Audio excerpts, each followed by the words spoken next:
Nora is really the superstar. Ako siguro, munting prinsesa. Alam mo, totoo lang, mas close ako kay Lizelle kesa doon sa husband niya. Niligawan ako ni Albert. Hindi ko alam, hindi pa pala sila nagsisplit ni Sharon. Kailangan ko sabihin, napaka-awain ako ni Lizelle. Tatakot ako.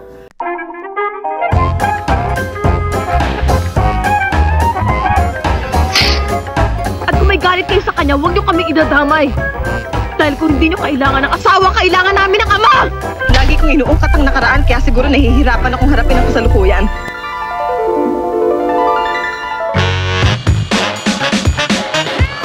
Bigay sa akin ng mama. Tina, hiyang-hiya ako sa'yo. At hayaan na hindi ko kayo magsisisi sa ibinigay ninyong honor sa akin ngayong gabi. Bakit ba gusto niyo lahat na lang gusto ninyo ang masusunod? Well, if you're ready, I am.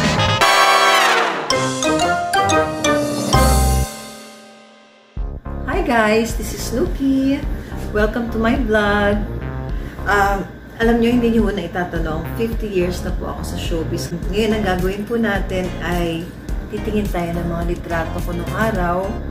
Meron din namang mga, hindi naman not so old pictures. Basta titingin po tayo ng mga litrato ni Snooki.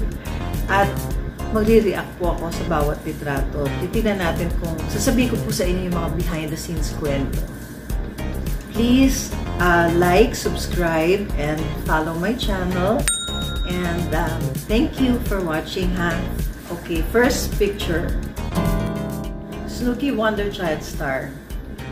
Natutuwa naman ako. Ayoko naman magpaka-plastic. Siyempre naman natutuwa naman ako na sabihan ako na child superstar. Kasi pinalaki ako ng mga magulang ko na hindi ilagay sa aking utak na ako'y sikat na artista. Totoo lang yun, ha? Yung mga parents ko po, si Bonsoy at Mila Ocampo. Naalala ko dito sa picture na to, kinunan na to ng Roper Studio. May nakakalala pa sa inyo, I'm sure, ng Roper Studio. Ang Roper Studio nasa may LBN Productions. Medyo maarte ako, bata pa lang. Dito sa kuha na to, 3.5 ako. Si Lizelle Martinez. Rivalry. Pero, ano naman, hindi ko alam kung paano ko sasabihin ito. Si Lizelle, parati ko nagiging kalaban. Una sa career. Tapos pati sa pag-ibig, si Lizelle pa rin. Ay, nako. Wala ko masabi. Pero, friends naman kami. Friends naman kami ni Lizelle. Alam mo, totoo lang, mas close ako kay Lizelle kesa doon sa husband niya. Banda hulihan. Mas naging close ako kay Lizelle. Liwayway. Oh, Snooki versus Nora Honor. Ano masabi ninyo? Si Ate Gay lang naman ang ka-levelan ko, di ba? Nora is really the superstar. Ako siguro, munting prinsesa. Tinapat kami nung araw kasi si Nora Honor, si Ate Gay na mahal ko, ay siya yung iniidolo ng mga teenagers nung araw. Ako naman sa mga bata, yung mga kapwa ko bata, yung mga lolo't lola, yung mga mom and dad, parang ako naman yung happy kami doon, pero kasi more of mga lolo't lola ako, mga bata. Sa akin naman sila, yun naman ang crowd ko. Kainitan pa ng Bomba Films nung araw.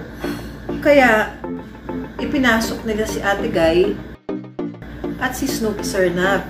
Naging tatlo tuloy yung nag-away-away sa takilya noon. Bomba Films, or sexy movies ngayon, at saka si Snooki, mga pambata, at saka mga pang-teenagers, si Nora Honor at si Tears of Luz III, si Vilma Santos at si Bobot Mortiz. Next. Uy! Ano to? Underage. Ang cute si Dina, si Maricel, tsaka ako. Comebacking movie ko po ito. Ang nakadiscover sa akin ito, ng mga panahon na to, si Tita Lita Santos po at Nestor Cortero. Kinuha po nila ako for Mr. and Miss Magazine. And then, from the Mr. and Miss Magazine, nakita po ako ni Mother Lily. And then, nagkaroon po siya ng idea na isama ako dito sa pelikulang ito na naging blockbuster po nung mga panahon na yon. 1980. Ang maalala ko dito sa pictorial na to, sa gate ito ni Mother Actually, hindi, sa front door ni Mother Lily. Ito sa Green Hills pa po. Yung unang-unang bahay ni Mother Lily. Tapos, si Maricel, busy-busy siya nun sa Kaluskus Musmos. Sikat na sikat si Maricel Soriano, si Maria. Si Dina Bonavi naman, si Dean, sikat na sikat sa 14. Busy-busy yung dalawa. So, hindi sila camera shy.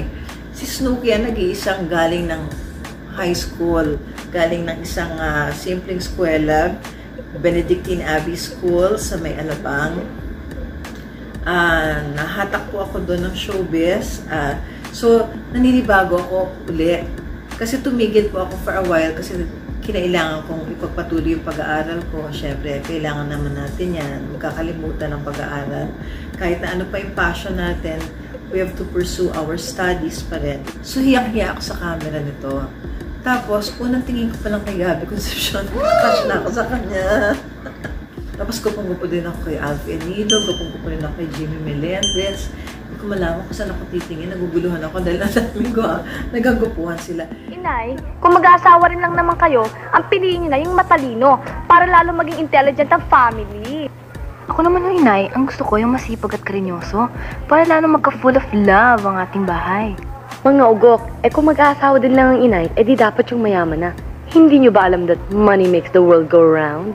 Si Maricel, mas obviously close po sa akin kasi nakasama ko po siya, maliliit pa kaming bata dun sa My Heart Belongs to Daddy. That's being superstitious. May history na po kami ni Maricel. So, nung nakita ko si Maria, hindi na ako masyado nahiya sa kanya. Kay Dina, gandang-ganda ako.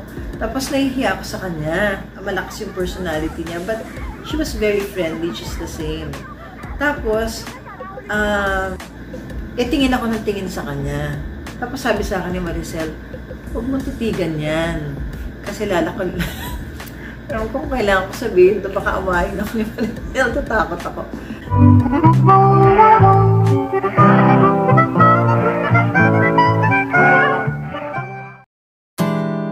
Ay!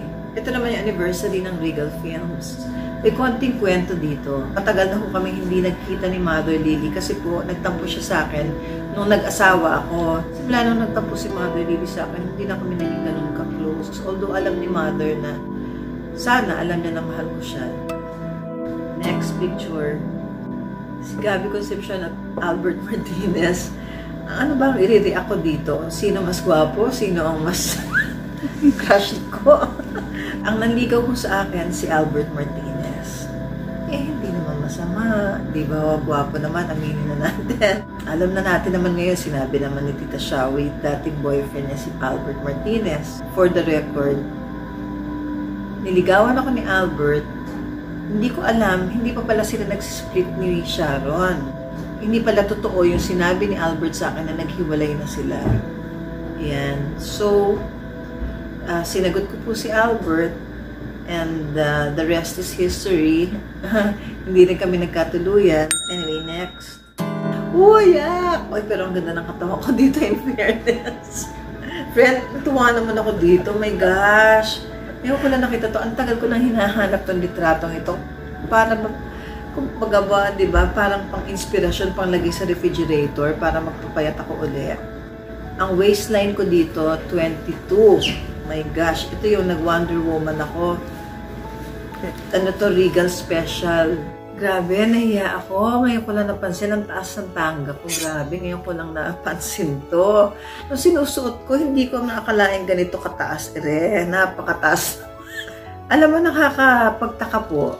Nakakahinga ako nito kahit na ang sikip ng belt. Kasi ang liit din naman ang waistline ko.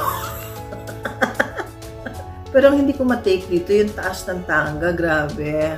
Nahiya ako. Next na nga.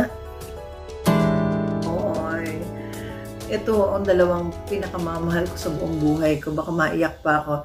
Sila ho ang aking blessings in my life. Napakabait ho ng Diyos talaga na a lot of times sinasabi ko sa sarili ko, I don't deserve to have children who are so close to perfection.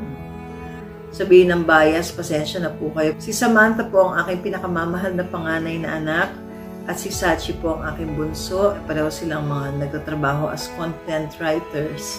I've been trying to be a better mom. But as a friend, I can say that I'm chill. Next picture. Oh, may Tita Eden. May iyak na naman ako.